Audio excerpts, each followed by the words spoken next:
Thanks for tuning in to CPA Life's special rebroadcast of John Randolph's appearance on the Who's Really the Boss podcast with Rachel and Marcus Dillon. They discuss their firm's experience with Benaiah Consulting, and John shares his insider insights into the recruitment landscape in public accounting. Welcome to Who's Really the Boss and CPA Life. Welcome back to another episode of Who's Really the Boss podcast. Hey, thanks for having me back. We are excited to have a guest with us. We have John Randolph. Welcome, John.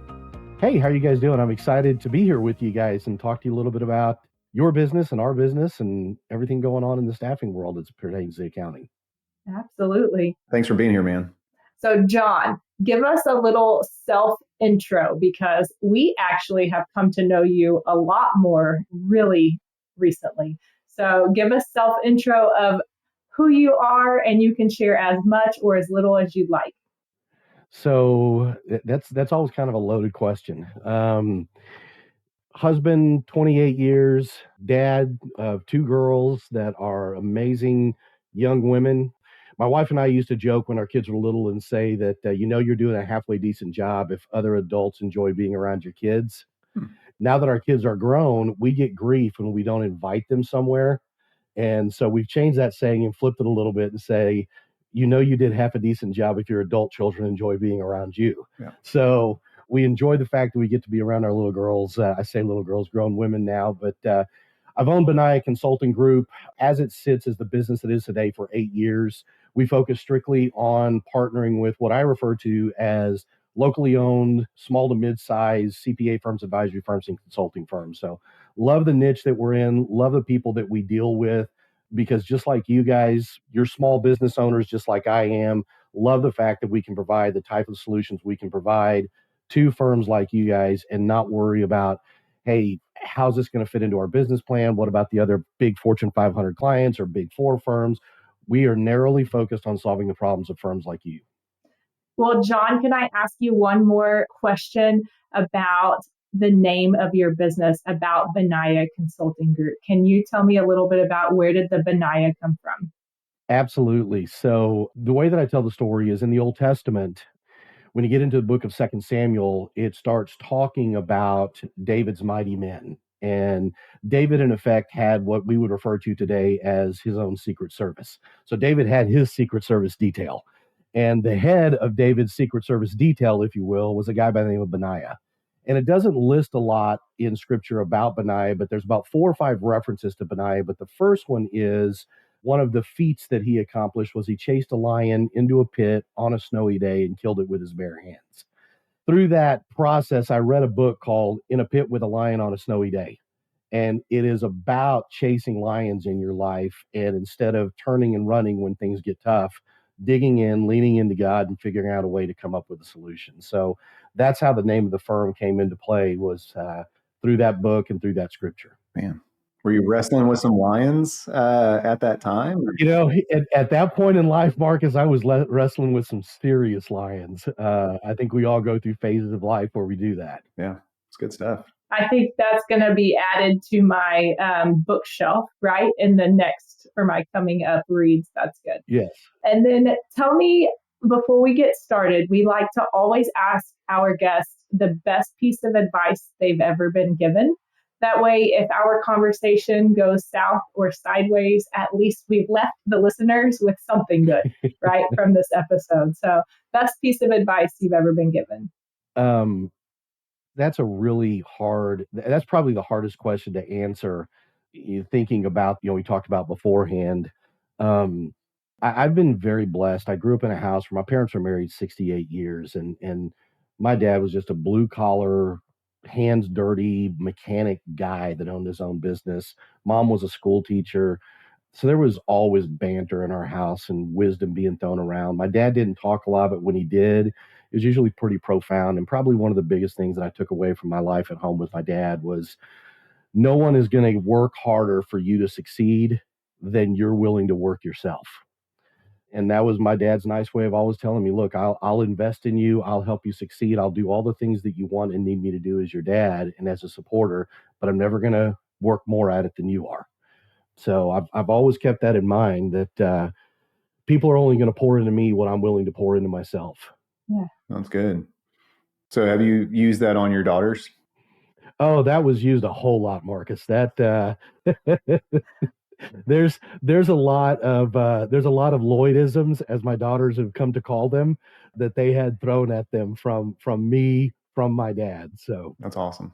No, that's good stuff, man. So appreciate you sharing that. And it's great. Every time we ask that question, it's like from a previous generation, like it's usually something that's handed down and continues to be handed down. So I'm sure, 20 years from now, your grandkids or, different generations will be saying, this is what was taught to me. So it's cool. yep, yeah, you got to love that. Yeah. Well, I appreciate you joining us here today. I'm going to give a little bit of background how we've come to know you, and then how we've specifically been working with you here recently. So, John, you have a podcast, the CPA Life podcast, and you asked me to be on that a while back, maybe 1-2 years ago, which very fortunate to do that. I don't know what you saw in me to, come as a guest, but was very honored to do that. You've had a lot better guests before and after me. So maybe just setting the bar really low for everybody else was what you did with me. So, but CPA Life, you can go check that out. We'll link to it as well. A lot of great stuff there. I've had some friends that have been on it and listened to them and got to know them more too in that process. So you're a great interview kind of through the podcast and probably through your day job, what you do with recruits. So Thank you. But yeah, here recently, obviously we've been connected even after that, kind of reached out to you. We had a need for a team member, a client controller specifically, which similar background to a tax manager out there in the open market, just like anybody that loves doing stuff ourselves, we took a stab at it to try to fill that position ourselves first. Yeah, just in that process, I was like, there's probably somebody else we really trust and know that we're connected to kind of help us with this process because of some frustrations that we were seeing in those initial resumes and responses we were getting. So we reached out to you about that time, and it was after a team member had left. So after November, kind of December timeframe, not the best time to hire somebody. People have already kind of found their next job prior to tax season. So yeah, I think that's what led us to engage you. And then you were able to find us a great, crop of resumes. One of those we interviewed, ultimately hired. She starts next week. So excited for her journey with DBA. But that's kind of how we've recently worked with John, just so everybody knows. Rachel, is there anything else to add to that? No, but before, John, I ask you all the questions and the magic and the secret sauce of how you find great people. I just want to share that. Marcus, will you share what we did before we reached out to John with very little success?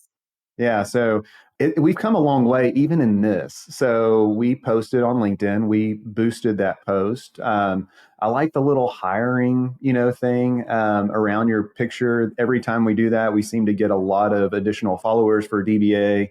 I think your posts get boosted as well because you're an hiring employer. So that's probably part of the LinkedIn algorithm. But we only Spending money, so they're going to boost that.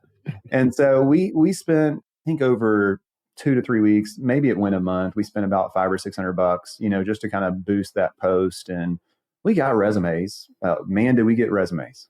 So like we got all kinds, all industries, all backgrounds, all nations, pretty much. So in that process, you can definitely find a diamond in the rough, so to speak, or even try to go after people. I've had some success with that in prior years, like where I would identify, hey, this person would be really great for DBA based on what they share or, who I know them to be through just additional connections. So we've had that luck before. But this time around, it just got our head shaking, like, what is going on in the market today? The people that we have in our mind, do they even exist? Right. And so that's what we did. We used LinkedIn, which has produced results in the past. Way back when we used Craigslist at one time for a job posting, and that was fun. So we've kind of used some different things, Indeed, Craigslist, but here recently it was LinkedIn. So Rachel, that was what you were kind of hoping for. That I said. I mean, we didn't go door to door knocking for anybody yet, but we were pretty close. So Yeah, not yet. So, John, is that common of what you see when accounting firms come to you? Where are they looking, or do they typically are they smarter than us and just come to you first? No, I think that everybody, regardless of what it is that we're trying to do, now obviously there are things that we look at as individuals, business owners, homeowners, whatever it is. There are things you look at and go, you know what, that's outside of my scope and my bandwidth. If there's something that goes wrong here at the house that has to do with electrical or plumbing, there's a phone call that's going to get made. I'm not going to touch it. Outside of that, I'll try it. And if it doesn't work, then I'm going to call somebody. I'll give you a perfect example. We moved a year ago, downsized our house, downsized our land. I needed to dig a trench that was going to be about 250 yards, basically a ravine to steer some water away from the house where we built. And I'm looking at it and I'm thinking, it's dirt. It can't be that hard. I mean, I drove a skid steer in college. I'm going to rent a track hoe. I'm going to dig this. What's the worst that could happen? It's dirt. I spent $650, rented a track hoe, dug about 60 feet of it in 9.5 hours, got off that thing and called a dirt guy, got a bid, $6,000. And I told my wife, that's going to be the best $6,000 I've ever spent, ever. Had I not done that, I would have walked outside, seen that trench for the next however long we live here, and thought to myself, I could have done that. I absolutely could have done that. Why'd I spend that money? So sometimes we have to do those things to learn, you know what, maybe that's not in my wheelhouse.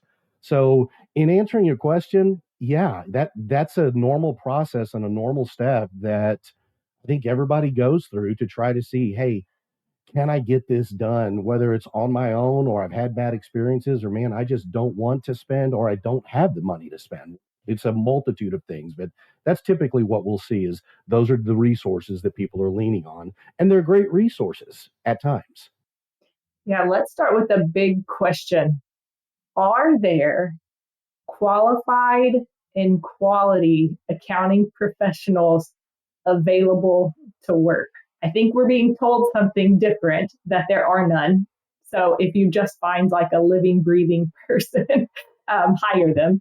But are there qualified and quality accounting professionals available to work? Easy answer, yes, there are.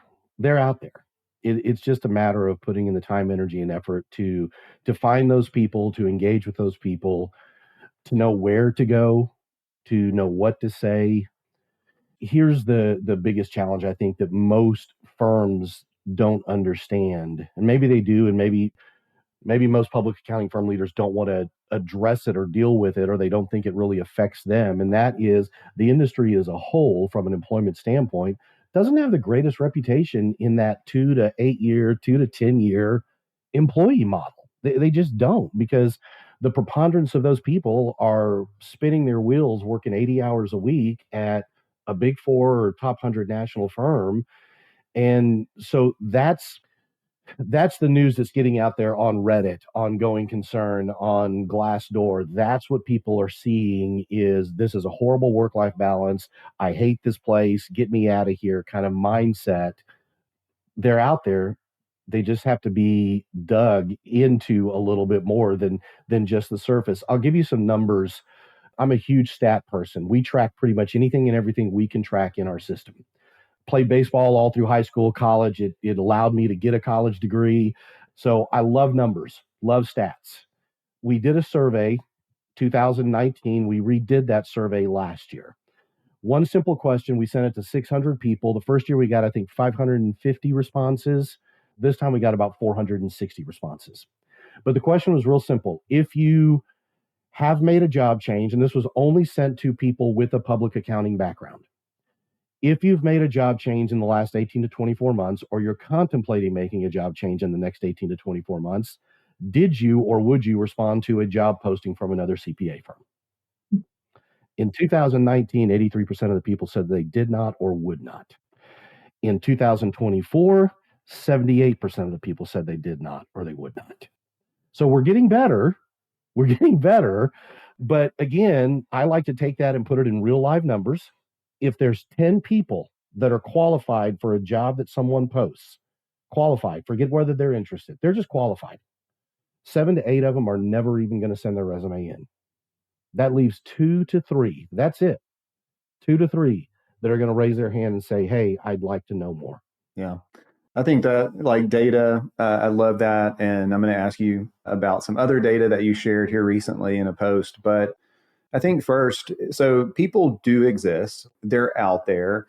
Part of it, and you may speak to this, like what we see is when we test, like even our team and do some just general testing, Enneagram or things like that to learn more about ourselves and each other and how we work better together. A lot of accountants are loyalists, right? And so a lot of accountants live through and you get calloused and you sometime in your career, you wore those hours or those nights as a badge of honor, but maybe not your whole career, right? And so we see a lot of loyalists. And I know that whenever you and I were talking about like, hey, what would it look like to get some help on placing someone in this role? You went through like how you identify people who could even be looking potentially for a change or have recently had a change and maybe it wasn't the change that they thought it was going to be.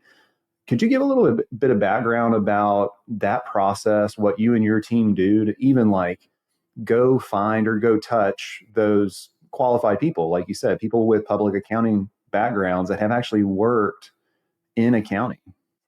So I think that one of the things that gives us a little bit of an advantage in the space that we play in is this is all that we do. And while that may not seem like it's that big of a deal, it's huge. I spent Marcus, Rachel, I spent half my career with 2 large national recruiting firms that are known for their accounting finance practices. When you've got sitting on your desk a job rec that is from a staff accountant at a manufacturing company to a financial analyst at a bank to a senior auditor at a public accounting firm and a CFO at a $100 million manufacturing company. And that's just 4 or 5 of the 30 that you have sitting on your desk. And when you multiply that to a team of 5 to 8 to 10 people, now you've got 50 to 100 job recs that you're juggling as a team. You're speaking to anybody and everybody that's got a background in accounting. You're doing that from the process of, let's face it, sales. So you're going to shoot at the closest targets and the lowest hanging fruit. And so if, again, a stat I'll give you, 83% of the conversations we have with people, somewhere in the first 10 minutes, we are told, I hate what I do. Get me out of here. I don't want to be in public accounting. So if I'm sitting at another recruiting firm and I've got 30, 40, 50, 60 open recs sitting on my desk, plus what's on my teammate's desk, and somebody says in the first 10 minutes, I hate public accounting, get me out of here, the response is, hey, not a problem, because I've got 50 to 70 other jobs that have nothing to do with public accounting. Let's talk about those. In our business, all we do is public accounting. That's it. So I don't have controller CFO jobs to talk to people about. I don't have a senior accountant at a bank to talk to somebody about. I got a tax manager job. I got a client controller job. I've got a CAS senior accountant. I got a tax senior manager. That's what I've got on my desk. That's it. So we are spending all day long reaching out and engaging with people in that space. We are sending emails. We are sending in-mails on LinkedIn. We are farming our database. We've got anywhere from somewhere in the neighborhood of 250 to 300 messages that are going out on a daily basis to people just touching base. And with AI today and with technology today, we can personalize that to a pretty nth degree. It's not like it was even a year ago. There is stuff that we can do in that creates a lot of personalization through the conversations that we're having and documenting and information that we're pulling offline on people. So we can we just want to engage. We just want to get a response. Because if I can get people to start talking, then I can start, pulling on that thread just a little bit. And it may not bear fruit for us today. It may not bear fruit for 6 months to a year. It may not be for 4 years, but we're going to continue to pull on that thread. We're going to continue to engage with that person. We're going to continue to talk to that person because there's going to be opportunities that may check the right boxes that we've been able to learn about what's important to them. And a lot of times we'll have people say to us that we reach out to, hey, now's not a good time. Hey, that sounds like a great opportunity, but I'm happy where I'm at. We're going to do everything that we can to continue to stay in front of those people on a consistent basis. Yeah. One quick question, because we talked about loyalists and you just mentioned people that say, I'm not in a position to change. How silent does it go from January through April? It's pretty. I mean, it's pretty silent from a proactive perspective. We it's funny because the way that we design our outbound engagement is it's pretty high, throughout the year it ebbs and flows, but it's pretty high in November, gets higher in December, gets a little higher in January, and then we start tapering off, and we're virtually non-existent in someone's emails, text messages, anywhere that we don't have a relationship already. We are silent because I know that I am the last person, whether it's someone that's hiring or somebody that's looking to make a job change, I'm the last person they have mental bandwidth for. So we try to be respectful of that. But even when we're reaching out to people with the stuff that we're doing, our response rate from people coming back, even if that response rate is, hey, thanks, I'm busy, our response rate is less than about 2.5% from about mid-March till around the week before the 15th. Week before the 15th, we start to see a little bit more engagement pick up. Yeah. They're just watching stuff, making sure nothing blows up from a filing submission standpoint. And they're like, yeah, that was brutal. Or they're running like crazy in that last week. And at 2:00 in the morning, when they're shutting down their computer, they're thinking, let me just see what might be out there. Cause I'm dying right now. A glimmer of hope to get through the week. Right. Exactly. Yeah, I think that that's prime opportunity when people are at that breaking point of I'm never doing this again. That pain, the pain of staying the same gets greater than the pain of even entertaining a different solution or a different opportunity. Absolutely. Yeah, definitely. There's a little window in there right at the end before the deadline. And then a few days after, something happens and they start to forget day by day how brutal it actually was during those first couple of months. Yep. And ask us how we know. We played that game for a few years in a row ourselves with what we were willing to sacrifice and take on and say yes to, because it's just for a few weeks and then it'll get better. Thankfully, we no longer operate that way. So tell me, John, you mentioned that, the candidates that you're talking to or prospective candidates that you're talking to, they'll latch on to something. What are some of those things that candidates latch onto that gets them excited enough to continue exploring an opportunity?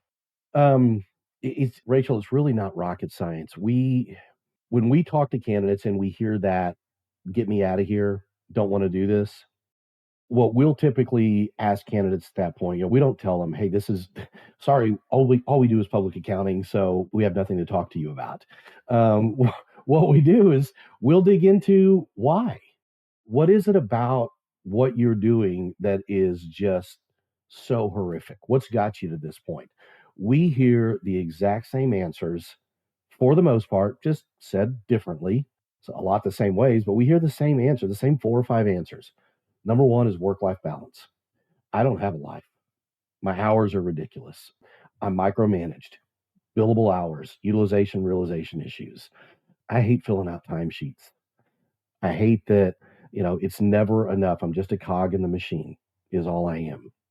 So we hear a lot of the same things, and then we'll talk to them about, what do you like about what you do? You've been there 2 years, 5 years, 8 years, 10 years. You've been in the industry that long, whatever it may be. You obviously don't hate everything about it.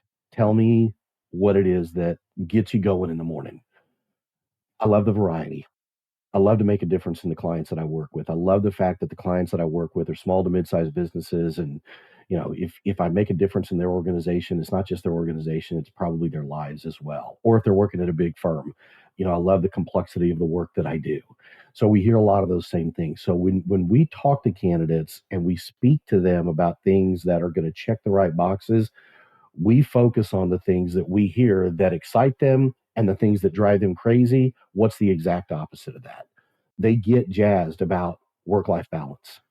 You mean I can work for a firm that I'm not going to be told in January that I got to have 60 to 65 billable hours already, or I'm going to work for a firm that maybe they track hours, but it's strictly to understand scope of work. It's not for billing. I'm not going to get beat up every Friday because I didn't work enough hours. Those are huge. The ability for people to have the flexibility to have a life from 8 to 5, work for a firm that understands that, hey, I got 2 kids that are under the age of 12 years old. And sometimes curveballs fly at me that I just don't see coming. And I need somebody that understands that. And somebody that understands that, while it may seem like a natural outflow for you guys or a lot of the other clients we work with, you'd be surprised still to this day how many people just don't get it. They don't get it. So those are things that when we talk to people, their eyes light up, they get a smile on their face, they're excited about what we're talking about. Compensation obviously plays into that, but I think that we're at a point in the world today in accounting where there's not a huge disparity in compensation between firms. There's definitely some. But the thing that I talk to candidates about constantly whenever we start talking about compensation, especially if there's other comp on the table from other opportunities they're looking at, is you're going to earn every dime of that compensation. They're going to get their value out of you at that comp for what they're paying you. We've got a candidate that just took an offer for another firm versus an offer we had on the table. There was an 8-year tax manager CPA at $175,000. And it's a mid-sized firm. It's not a large national firm. It's a mid-sized firm, but 175,000 plus a $10,000 sign-on. And I'm very well aware of who the firm is. I know how they treat their people. And I let the person know, look, you're going to earn every dime of that 170, 175. You are. You're going to work for the money you're getting. And if you're okay with that, God bless you. Go knock the cover off the ball. Yeah. Now, I think that's really helpful. So obviously, a lot of accountants listen to us ramble on and talk about our mistakes.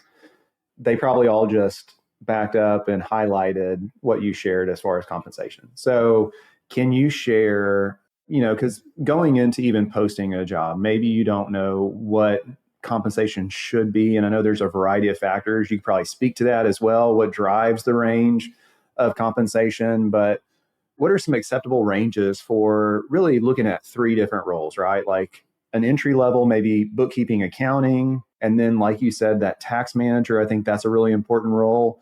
And then the other one is everybody is looking for, hopefully that director level, that advisor, that leader that can kind of get plugged into the firm. So could you share some like ranges of what you see and even what impacts those ranges on those 3 different roles? Absolutely. On that first tier that we're talking about, that staff accountant, bookkeeper, accounting specialist kind of person, I think a lot of the things that drive compensation there is, do we need a degree? Do we not need a degree? If we need a degree, does it have to be an accounting degree? Or would you look at somebody with just, any kind of a bachelor's degree?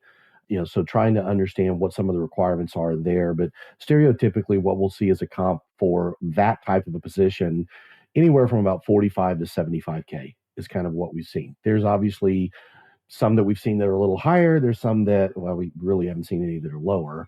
We'll typically, if we see something that's lower, we'll try to advise people, hey, you're probably not going to have a lot of success, or they haven't had success and now they're talking to us. And we'll let them know that's why they haven't had success. But stereotypically, that's kind of a range that we'll see at that level, and is a workable range, again, depending on the skill set they're looking for. If someone's looking for a degree with 2 to 4 years experience, they're obviously going to be at the higher end of that range. If they're looking for somebody that is non-degreed with 2 or 3 years experience, there's a wide range in there they can look at. Okay. At that manager level, there's a pretty big window there. A lot's going to be driven by firm size. A lot's going to be driven. And when I say firm size, again, as I said a minute ago, there's not a drastic difference from what we've seen over the last 2 to 3 years. There's not a drastic difference in compensation once you start getting at a manager level and above. Now you start getting at partner level, principal level, yeah, there gets to be some differences there because maybe there's a few more dollars to work with that are incentive based. But at that tax manager level, we're seeing anywhere from Here's the best way to answer that question. If I talk to a client and they said they're looking for a tax manager and the compensation was under $90,000, we'd be really hard pressed to find somebody, even if we were looking for somebody that wasn't certified yet. So at least 90,000 is kind of where we're advising clients they need to be from a manager perspective. And that comp range could go all the way up to 150, 160. Again, depending on the size of the firm, the complexity of the work, different variables are going to come into play there. But that's kind of what we're seeing that's a workable comp range that we feel like we can bring value to the table with a client.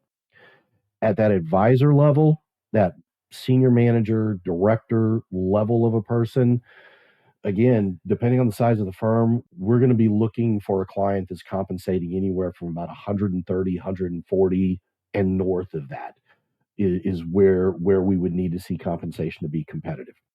And again, a lot of it just depends on size of the firm. Some of it becomes in that level. Some of it does become geography. You know, we've got a client that's in Buffalo, New York, that just hired a senior manager over their trust and estate group through us. Comp range we were at was a little bit north of 200. We were looking at people with comparable experience in New York City, and those guys were making 350 to 400,000. And my advice to those guys was, hey, stay working in New York City because you're not going to make that outside of New York City unless you work for a firm based in probably San Francisco or LA or maybe Seattle. Yeah. You're going to give a lot of that back in taxes.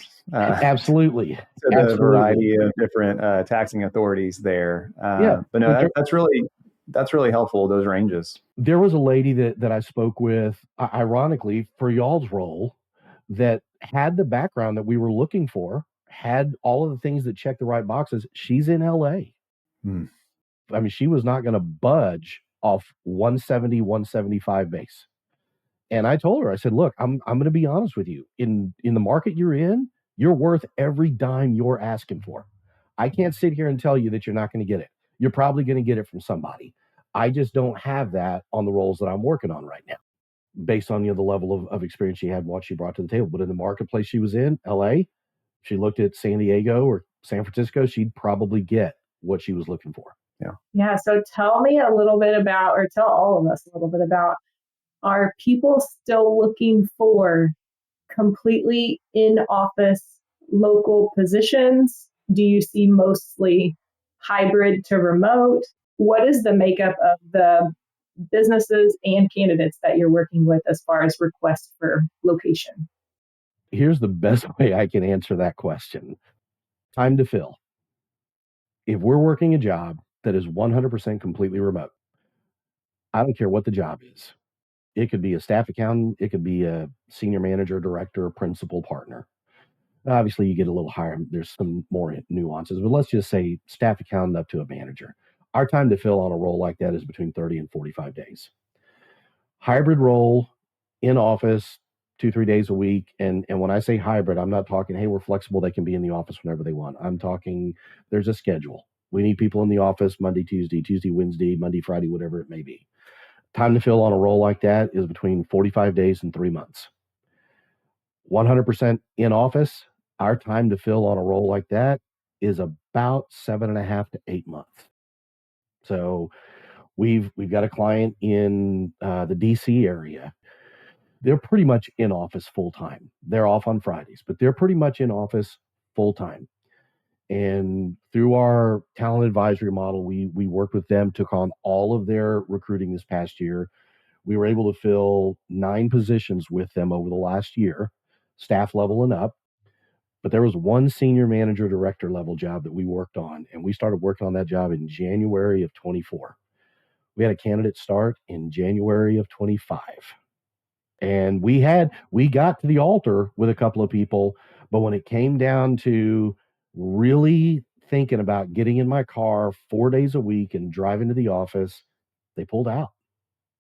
Are there any other, I'll call them red flags, but kind of that gives a candidate pause? So you've kind of presented this opportunity with a company. Maybe they've had a discovery call with them. Is there anything that they start to get cold feet or give pause, like, I don't know if I want to proceed with this company? I think probably the biggest thing that we see there is a slow process. People want to work for people that are decisive, that know how to make decisions. We always tell candidates everything you do in this process is a part of the interview process. Everything you do. Well, that sword has two sides to it. Everything that you do as a business owner and a business leader is a part of the interview process. And if things get delayed, if there's no communication, if things just drag on, that's a red flag. We try to get clients to understand when you interview people, you need to approach the end of that interview with one of three very simple thoughts in mind. One, hire, meaning if it's up to me completely, we're hiring this person. Now, there may be other steps in the process and we're going to expedite those and move those along, but hire. Or no, not hire. We're passing. They don't fit.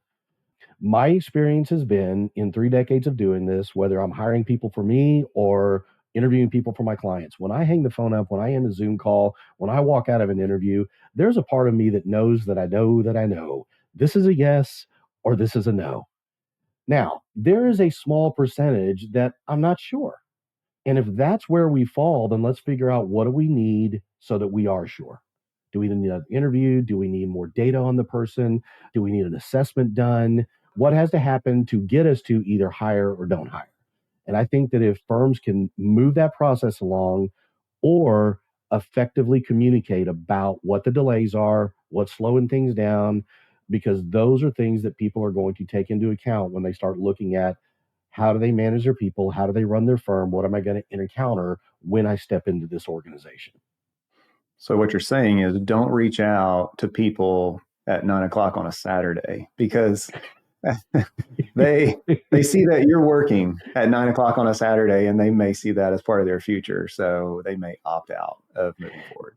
If people are going to do that, I would strongly advise begin that message with, hey, I normally am not working on Saturday, but I'm catching up on some stuff.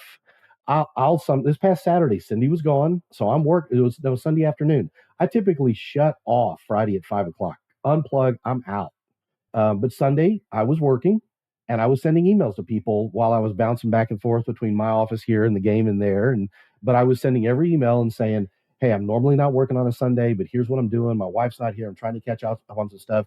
If you're working or you're available, great. If not, this can wait till Monday. Yeah. I think it's important that you do that. That is a great observation, Marcus, because there are people that will do that. And I can tell you, speaking from experience, years ago, I was interviewing for a regional VP job with a firm out of Houston. And the only communication, I wasn't actively looking, a recruiter had reached out to me. And the only communication I would ever get from the president of the company was somewhere between 11 at night and 3 in the morning, every time. And after about 2 weeks of that, I decided, you know what? I don't think that's the kind of life I want to buy into. Yeah, no, that's good. I'll share a little bit about our most recent hiring process, which follows how we typically do our hiring process. But typically when we have a candidate, I will have a discovery call with them. While it looks and sounds a whole lot like an interview, I don't really ask any technical accounting questions at all during that call. I'm really looking for culture fit. Are they going to fit with our team? Are they going to mesh well? How do they present? Obviously, on camera, we hire remote people. So that's kind of like, can they join the meeting with me? Does all of their technology work, or do they know how to address it if it doesn't? I mean, I am literally analyzing every single thing during that call, even though not asking technical accounting questions. And then I save that for the people who would probably know the answers better than I do to those kinds of questions. But this last time, so we had the discovery call with our candidate, and then we had already decided as a leadership team if we're going to proceed to dates and times. Like we had already said it, we had already put holds on our calendar just in case. So that way, before Tiffany, who will be working with us, but that way before Tiffany and I got off that call, we already went ahead and scheduled that. And one was for like a day later and one was for the Monday after the weekend that was coming up. And so they were very quick to come in, which I don't typically like to move that fast. I like to take time in between to think about all of the things, to pray about it, to hear or see anything that comes up in between. But that was really under Marcus's suggestion of like, no, we need to move fast for this. Like this time we need to go even faster than what we normally go. And so then after that, when we got off the second call, so our actual interview is with our leadership team. That way, everyone has had the opportunity to ask questions and we don't have to go back to the candidate again. It's either at that point, it's a yes, we're going to make an offer, or thank you so much, we're not going to proceed at this time. And so thankfully, we were able to do all of that and move quickly. But John, I know you asked me, you're like, wait, why are you having another interview? You've already talked to her. Why is this not just an offer or a thank you for trying? And so I appreciate that. Listening, time is of the essence. I think that, one of the things that we try to do is understand what does the process look like. And that's why I said if the answer is yes after that initial conversation and there's other calls that need to be had, other discussions need to be had, like you guys did, let's get those set up. Let's get this thing moving along. There's a couple of mastermind groups and leadership groups in the staffing industry that I'm a part of. And we were talking about this the other day in one of our groups. And I said, look, I don't have a problem if the process is 3 steps long or 13 steps long. What I have a problem with is if the process is 5, 6, 8, 10, 12, 13 days long. That's where it becomes a problem, because what I think that we fail to understand when we're hiring, and we try to convey it to the clients that we work with, is we may reach out to a candidate that maybe they're not actively looking today. But if they sit down and they put together a resume and they send that resume to us, I don't know statistically what that number is, but I got to believe it's north of 90% of those people sit down and think, well, you know what, if I put a resume together for John, and I'm going to look at this job, I might as well look and see what else is out there. So they're going to pop open Indeed. They're going to pop open LinkedIn. They're going to go to their LinkedIn messages and look at the 37 different messages they've got in the last 3 days from recruiters and see if anything looks interesting there. So this candidate that we talked to on Monday that wasn't looking at all, somehow by Thursday has 5 different opportunities they're juggling. So again, real life example, recruited a candidate last Friday for a client, presented to him on Monday. She got a resume to me on Sunday. She did a first interview on Tuesday with that client. She has a second interview, final interview tomorrow. But between Tuesday and today, she's already got an offer on the table from another firm and has a final interview next Monday with another firm. So it's just that type of pace that you got to somehow figure out, how do we juggle getting comfortable with the situation, but also addressing the needs of what's happening in the marketplace right now. All right, I got 2 questions for you, man. I'm trying to leave listeners better off. As a firm owner, how do we protect our team from recruiters? Oh, that is a great question. And it's funny because I work with a content manager that we put together content for the next month, usually the last week of the month. And I was on that call before this one. And one of the things that we talked about was exactly that subject.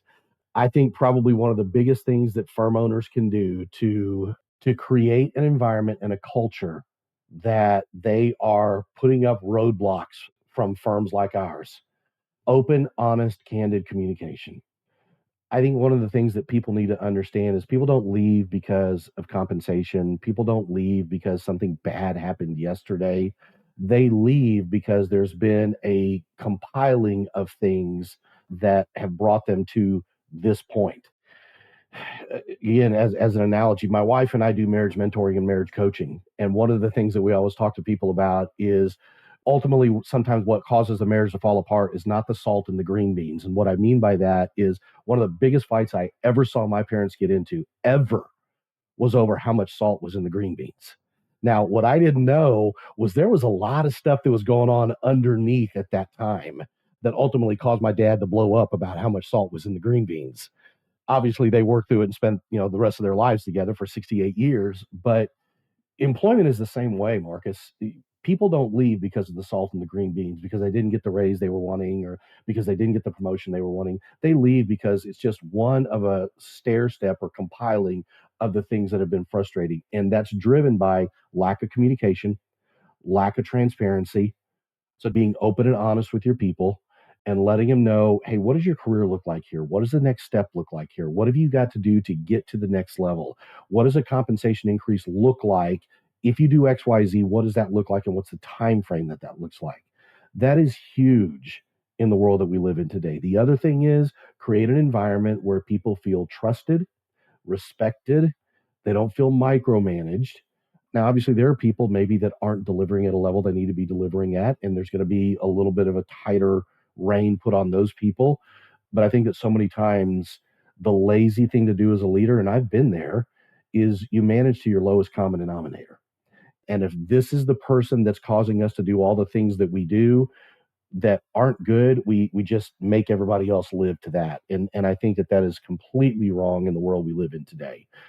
We've got a group of people in the marketplace today that want to be trusted, that want to be given latitude, that want to be given the opportunity to get the work done, sometimes not at the times that we want the work done, but it's getting done. I think if people can do those things, and ironically, we keep a list of firms that we can't recruit out of. And I don't mean like they're a client we don't recruit out of their firm. I'm talking about firms that it doesn't matter what we say, what we dangle in front of them, what we offer them. Statistically speaking, the response we always get is thanks, but no thanks. We keep a list of those firms. And the reason why is those firms become the firms that we start doing business development with. Those are the firms that we want to work with.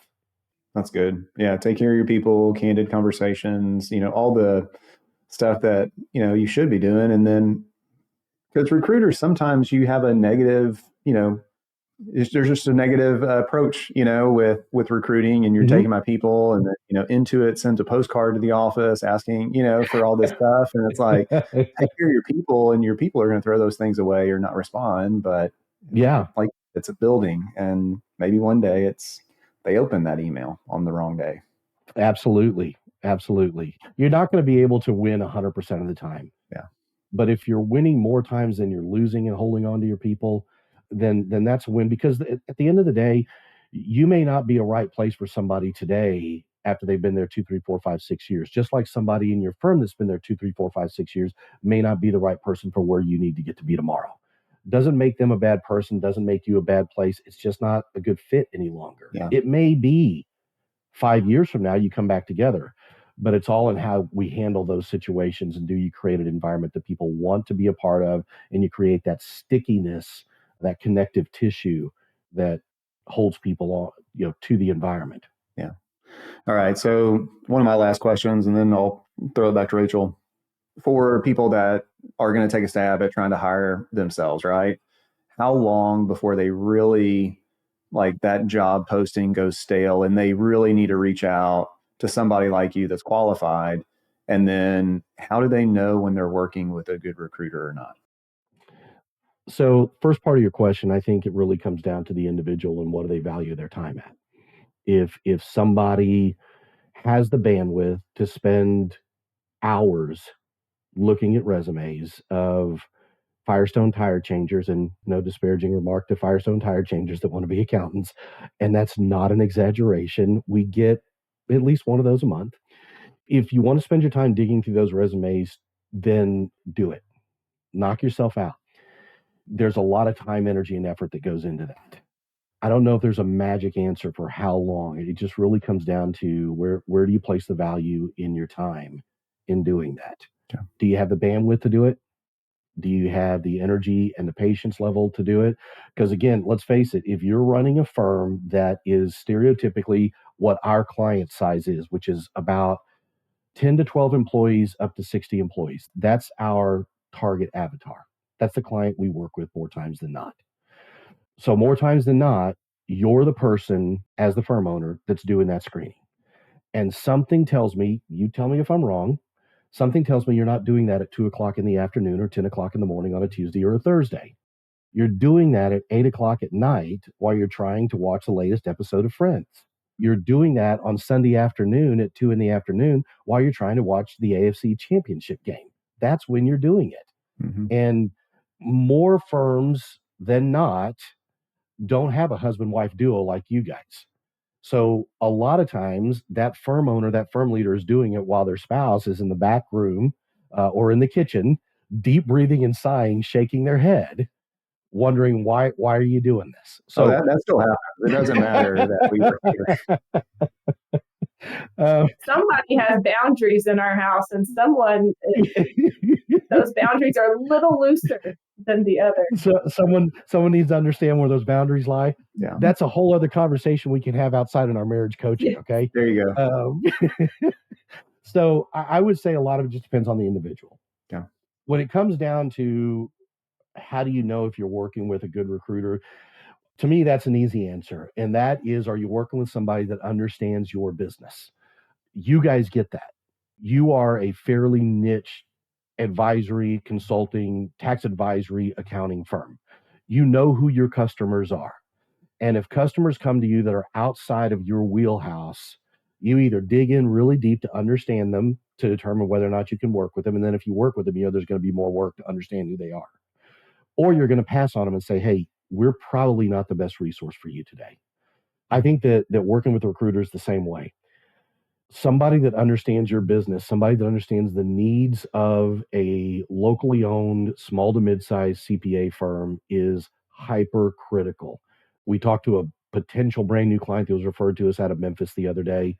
He's worked with 3 or 4 other recruiters, and he was talking about how, I'm getting CFO resumes of people that used to be tax people, or somebody that was the tax manager at company ABC, but they've been out of public accounting for 13 years. And yeah, they're doing taxes, but they're working for a $2 billion organization. They don't understand who our clients are. So as a firm owner, I think that digging into with that recruiter, hey, how much of your business makeup is in public accounting? How much of your business makeup in public accounting is outside of the top 100 CPA firms out there?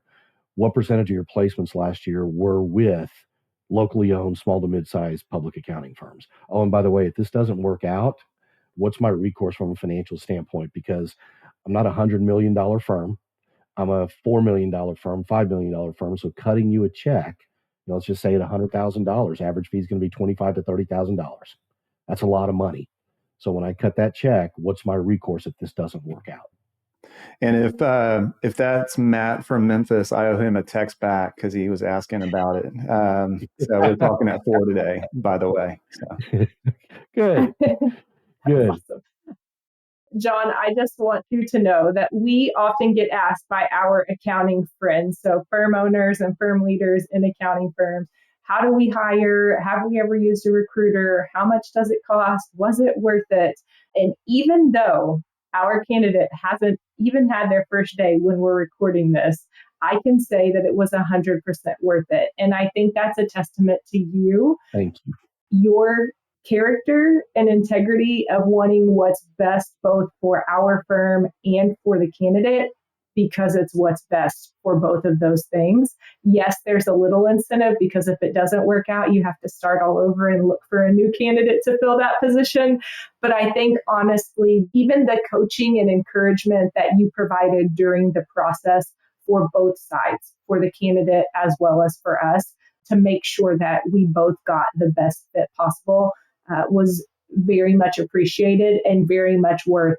It doesn't even matter how it plays out, after that first process. The beginning, the whole process with you was top notch. And just for anybody who's wondering, would we do it again? Yes, we would do it again.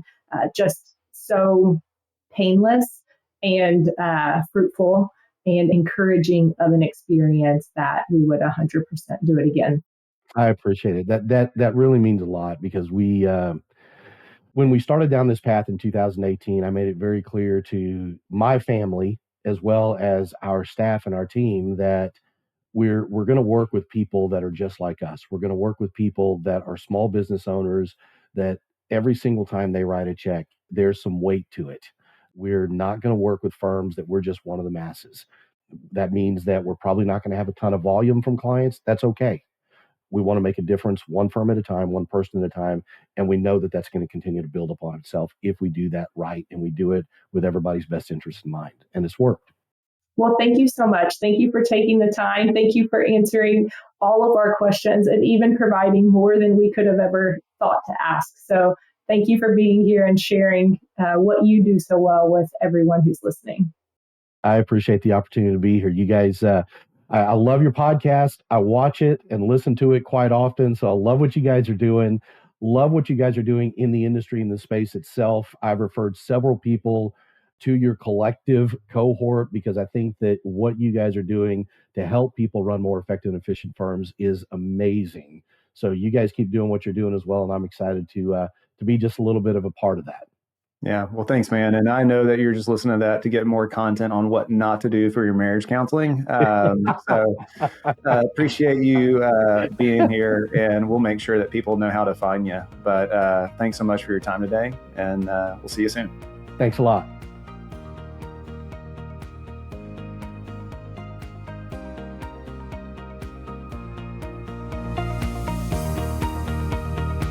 We hope you enjoyed today's episode. Be sure to subscribe on your favorite podcasting app, leave a 5-star rating, and visit our website for links and show notes at cpalifepodcast.com. We'll see you next time on CPA Life.